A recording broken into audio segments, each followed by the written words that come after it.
Si Sophie Marceau a fait une carrière flamboyante après avoir incarné Vic, adolescente, dans les deux films La Boum, on oublie souvent le destin des autres enfants, qui apparaissent dans le film et n'ont pas eu la même destinée.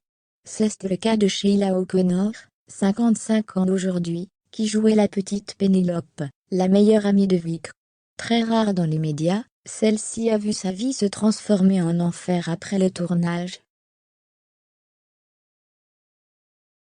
Sa cascade de cheveux roux, son accent titi parisien, et sa petite sœur Samantha. Personne ne peut oublier Pénélope, la meilleure amie de Vic dans La Boum, 1980, interprétée par Sheila O'Connor.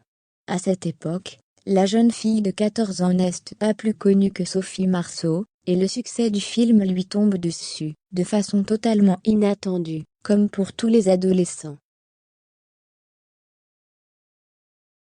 Le film, devenu totalement culte, est suivi d'un deuxième opus 2 ans plus tard, dans lequel elle rempile.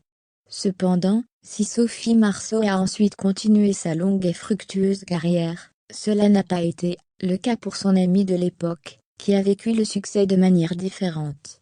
Invitée dans l'émission Ça commence aujourd'hui, elle a raconté à Faustine Bollaert la descente aux enfers vécue à la fin de son adolescence.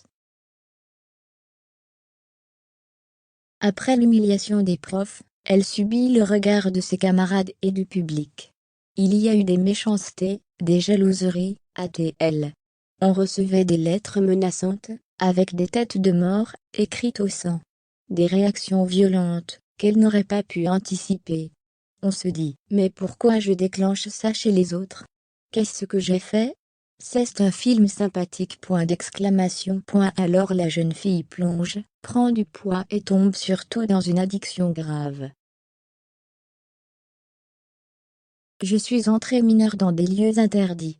J'ai fait des soirées au Palace, une célèbre boîte de nuit parisienne, NDLR inoubliable. Et j'avoue qu'un peu plus tard, j'en ai un peu profité, à boire un peu trop de coups. Entre 17 et 22 ans, j'ai été addict, vraiment. Je buvais pas mal d'alcool. En plus, il m'en fallait pas mal, pour commencer à sentir un effet. Du coup, je buvais le triple de la normale, racontait-elle avec le recul. Dépressive, elle prend également de la drogue, et fait des bêtises, au moment où le sida est au plus fort. On se réveille à côté d'un inconnu alors qu'on est dans la pleine période du sida, mais qu'on n'en a pas encore entendu parler. Une phase difficile de sa vie, dont elle s'est sortie en jouant dans quelques films, en exerçant des tonnes de petits boulots, et en ayant une fille, il y a une vingtaine d'années. Si elle n'a plus vraiment de contact avec celle qui est devenue par la suite une James Bond girl sexy, elle revoit encore plusieurs autres enfants de La Boum, dont Alexandra Gonin, qui jouait sa petite sœur Samantha.